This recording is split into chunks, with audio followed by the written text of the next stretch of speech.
Ladies and gentlemen, how are you? How is everybody? This episode of the podcast is brought to you by the Cash App. The Cash App is the simplest way to instantly send money to friends, and it's also the number one app in finance. But it didn't get there on payments alone. These days, the Cash App is changing how people interact with their money. And it does that by adding features that you can only get from a bank and more than a few that you can't, like the Cash Card, Boosts, and Bitcoin. The Cash Card is a free customizable debit card that you can use at stores or ATMs. It's linked to your Cash App balance as if it were a checking account, and it even lets you direct deposit right to your paycheck right into the app.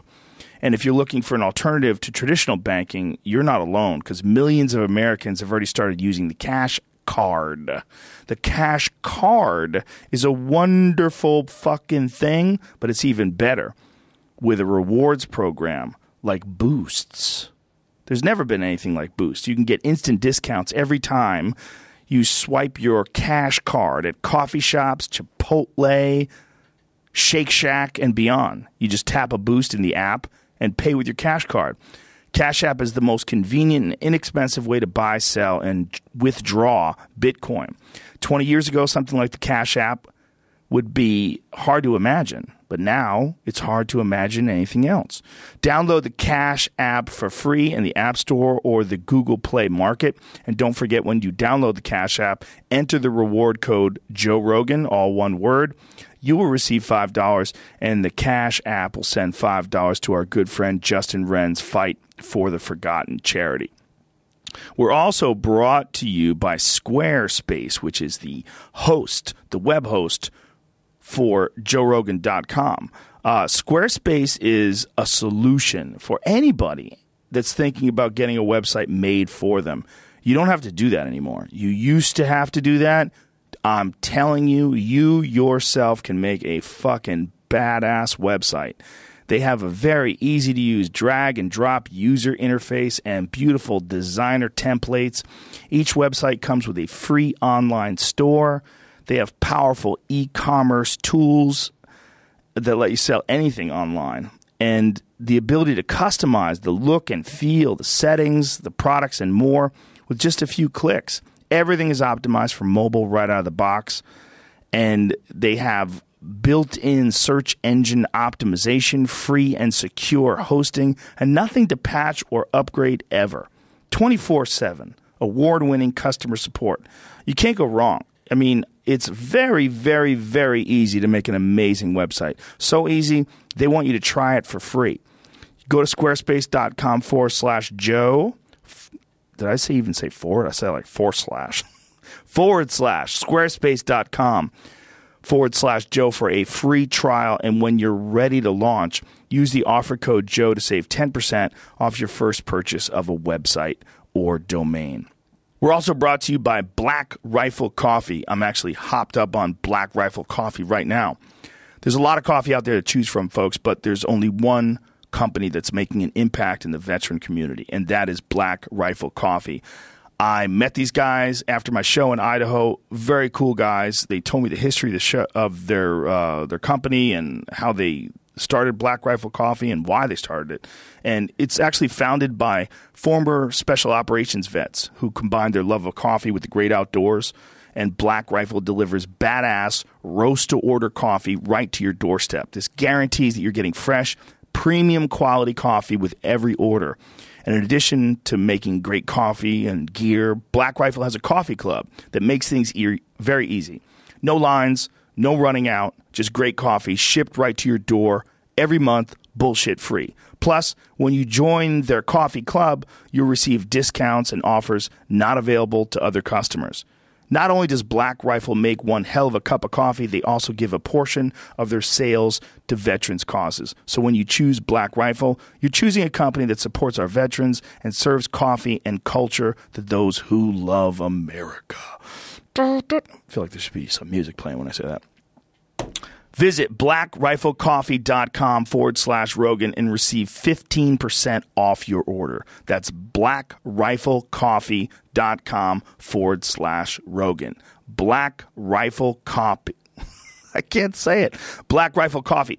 It's so good. My face is moving faster than my brain. BlackRifleCoffee.com/Rogan. All right. My guest today, ladies and gentlemen, this is a podcast that I was insanely intrigued about talking to this man before. He has an incredibly unique experience. His name is Michael Scott Moore. He is a journalist, and he was kidnapped by Somali pirates and held hostage for more than 900 days. It's a crazy fucking story.